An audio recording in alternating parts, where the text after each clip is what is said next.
안녕하세요. 배역대 쇼핑을 만나는 천억대 야망 머니 컨텐츠 조월입니다. 자, 오늘은 경쟁사가 치고 들어오면 절대 섣부른 대응을 하지 마라 라는 주제로 이야기를 좀 나누고 싶습니다. 저희가 우연찮게 1등 업체를 만드는 경우들이 있습니다. 왜 우연찮게라고 얘기하냐면 보통 저희가 이제 어떤 업체와 함께 작업을 할 때는 이 업체 1등 업체를 일단 존중하는 것부터 시작합니다. 당연히 가격도 괜찮고 이벤트도 많이 하고 상품 DP 컷이나 비주얼도 되게 좋고 일관된 바이럴, 즉 팬들도 있는 경우가 많거든요.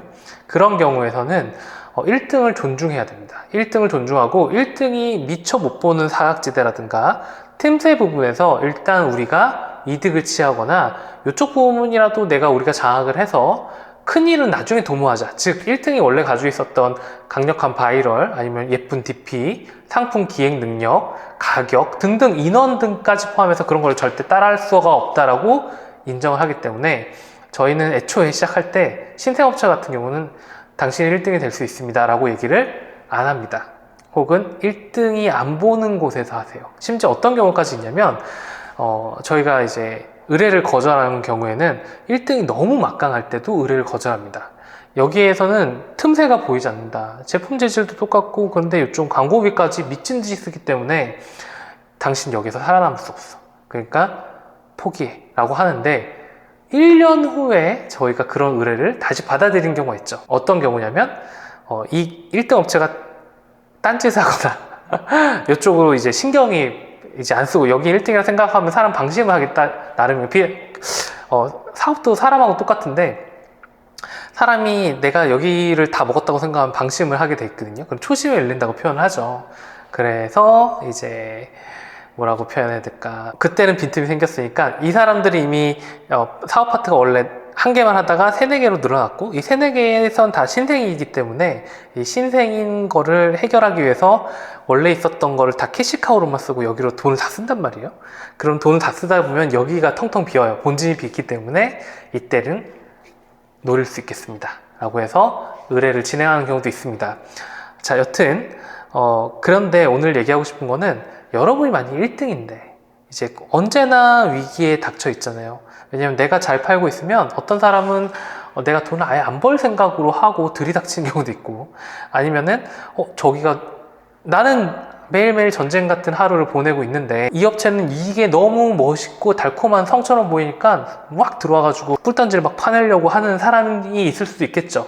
즉 경쟁은 항상 존재하고 내가 잘 될수록 언제나 더 경쟁에 휩싸이게 되는 게 마케팅 세계의 현실입니다. 그랬을 때 경쟁사가 치고 왔을 때 섣부른 반응을 절대 하지 마세요. 왜 그러냐? 저희가 우연찮게 1등을 만들 때가 바로 경쟁사가 섣부른 반응을 했을 때입니다. 자, 무슨 얘기냐면 이런 업체가 있습니다. 예를 들자면 저희가 해외 로케를 했어요. 이 업체는 예를 들어가지고 DP컷도 약하고 그 다음에 상품도 좀 부실하고, 혹은 부실하다는 게 상품 구성이 좀 부실하고 가격도 약했어. 그러니까 모든 것들이 약하기 때문에 고객이 선택해야 될 이유가 하나도 없어서 이건 전체적인 이미지, 즉 상세 페이지 찍을 돈이 없어서, 상세 페이지 찍을 시간이 없어서 상세 페이지는 허름한 대로 놔두고 그냥 해외로 가서 해외의 멋진 이미지로 브랜드를 좀 덮자. 즉 뭐냐면 그래, 사람이 구매하려는 이유가 여러 가지가 있을 수 있잖아요. 상품이 돋보이고, 가장 기본은 이겁니다. 상품이 돋보이고 상품이 나한테 맞는 것 같고 다른 데서 볼 수 없는 예쁨이나 아니면 견고함이나 이런 게 느껴지면 그 상품을 사겠죠. 근데 그게 안 되는 업체들 같은 경우에는 그래도 이 업체는 뭔가 좀 구구절절한 것 같아. 진짜 저 정도면 너무 혹은 불쌍하다까지 생각이 들어서 사주고 싶다. 이런 업체가 있었네. 느낌이 청량한데? 라고 해서 부족한 상태를 보완하는 경우가 있어요. 그래서 이 업체는 이제 해외 이미지로 이렇게 딱 떼우고 기존에 있었던 1등 업체를 못 따라할 걸 아니까 이제 해외 이미지나 깔고 장인 이미지나 이런 것들로 이제 리뉴얼을 한 적이 있었습니다. 근데 문제는 뭐였을까요? 문제는 그 1등 업체가 그걸 뺏기는 경우. 즉, 저 새끼 저기 해외 나가네? 이런 용납할 수 없다! 이렇게 하면서 자기도 해외를 나갑니다. 자, 그때 문제가 생기죠. 무슨 문제가 생기냐면 이 업체는 애초에 상세가 돋보이는 업체였는데 해외 이미지를 빠르게 찍었어. 근데 문제가 정말 문제가 뭐냐면 이 업체는 지금 리뉴얼한 업체는 해외랑 장인밖에 없기 때문에 여기에 엄청난 공을 들입니다. 그리고 애초에 해외에서 물건을 수입한다거나 박람회를 많이 나간다거나 하는 데이터들과 팩트가 있고 해외 글로벌 인증이 있고요. 그 다음에 또 국내에서 제작하기 때문에 장인이나 이런 부분에 대한 강점이 있었던 업체예요. 즉 자기가 잘하는 부분을 그냥 표현했을 뿐인데, 경쟁업체는 이런 부분이 오히려 약하고 트렌드에 강하고 비주얼이 강한 업체인데 요거를 따르려고 하니까 무슨 일이 벌어지냐면, 이 업체가 만든 컨텐츠는 미묘하게 혹은 한 발자국 정도 뒤 정도로 컨텐츠 비슷한 돈을 써도 약합니다. 근데 무슨 일이 벌어지냐면 이 업체도 돈을 의도치 않게 많이 썼단 말이에요. 그래서 그걸 메인에 크게 띄워놓는 거죠. 자, 그럼 무슨 일이 벌어집니까? 원래 리뉴얼한 업체는 난 이것밖에 없었는데 이거를 했더니만 경쟁업체가 비슷한 이미지로 했는데 좀 급은 한 개씩 떨어지거나 팩트가 한 개씩 빠져. 그런데 그게 메인에 나랑 똑같하게 전면에 꽝 있어요. 이 곧바로 따라오면 모르겠는데 이것도 시차가 있어. 한 6개월 정도 있다가 따라옵니다. 그러면은 고객들이 생각할 때 리뉴얼한 업체가 더 낫다라고 생각하죠. 왜? 이 업체는 내 장점을 모르고 경쟁업체의 위협을, 아직 실질적인 위협도 아니었는데 심지어 피하기 위한 전략이었는데 그걸 굳이 들어가 버린 거예요. 들어가서 나를 똑같이 만들어 버린 거야. 예를 들어가지고 저기에 어떤 사람이 되게 빈티지한 패션으로 유명한 모델이고 그리고 생활 모델이야. 즉 라이프 스타일에서 되게 깔끔한 느낌을 주는데 패션 워크, 즉 패션쇼에서는 약한 모델이에요. 기럭지도 크지 않고 뭐 그렇게 마르지도 않고 이런 모델인데 애써 가정스러운 엄마 모습을 하고 이런 감성적인 느낌을 가져가게끔 하는 형태를 한 겁니다. 이 모델은 경쟁력이 있을까요? 망하는 거죠. 자, 이게 경쟁사를 섣부르게 대응했을 때 벌어진 일입니다. 이게 근데 저희가 10년 전부터, 지금으로부터 11년 전부터 이것들을 많이 봤어요. 전혀 이 업체를 견제할 필요가 없는 업체인데 자기가 원래 가지고 있었던 장점을 다 시궁창에 던져놓고 이 신생업체에 패기 넘치고 강력했던 프로모션으로 다 도배를 하면서 자기 강점을 잃어버리고 애써 카피캣이 돼버립니다. 근데 이런 게 생각보다 많고, 그리고 저희 같은 업체 같은 경우는 그런 것들을 의도해서 일부러 만드는 경우도 있습니다. 무슨 얘기냐면 이거는 많은 업체들이 보진 않겠지만, 예를 들어 좀 어떠한 제품인데 여기에서 뭐 핵심 성분이 있어요.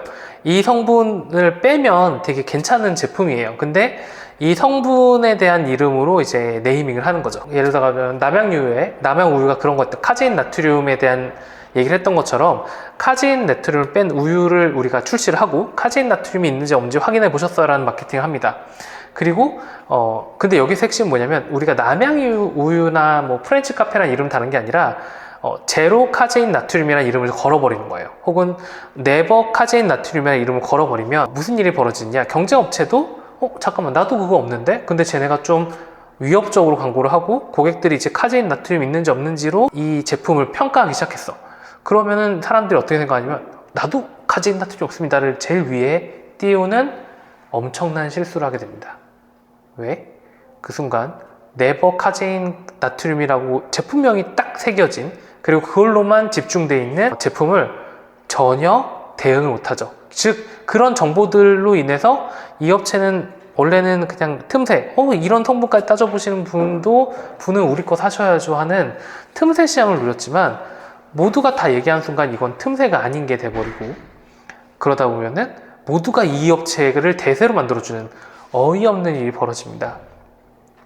그래서 경쟁사가 치고 들어오면요 절대 섣부른 반응을 하면 안 됩니다. 그리고 저희가 최근에 겪은 일인데 저희가 예를 들어 가지고 이 업체는 워낙 DP도 있고 DP도 괜찮고 과학도 너무 좋아서 좀 극단적인 이미지라고 할까요? 뭐 산이라든가 아니면 뭐 바다라든가 계곡이라는 데서 이제 DP 컷이나 느낌을 끄집어냈던 경우가 있었습니다.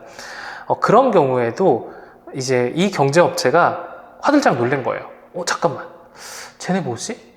근데 이 업체는 5만 개 이상의 후기를 가지고 있었던 업체고, 이 신생업체는 기껏해야 뭐 0부터 시작한 업체인데, 이 업체 딱 보더니만 그래? 그러더니만 이제 합성을 하기 시작합니다. 직접 가지 못하니까 아니면 그런 액티브한 느낌 못 끌어낼 것 같으니까 뭐 AI를 이용해서 뭐 산맥을 그리던 바다를 그리던 계곡을 그리던 해서 합성해서 광고를 막 시작하더라고요. 저는 그때 생각했죠. 1위가 바뀌겠구나. 자, 물론 그러면 어떻게 해요? 어떻게 하면 좋을까? 일단 제일 좋은 방법은 무시하시는 겁니다. 무시하시는 거고, 그 부분에 대한 경쟁사, 그리고 두 번째는 정말 무시하는 거예요. 왜냐면 체급이 다르기 때문이죠. 그럼에도 불구하고 아주 강력하게 도전을 해올 경우, 지치지도 않을 경우에는 아주 우아하게 까야 되는데, 이 부분은 다음에 영상을 찍을 때 얘기를 좀 해드리도록 하겠습니다. 머니 컨텐츠 조얼이었습니다. 감사합니다.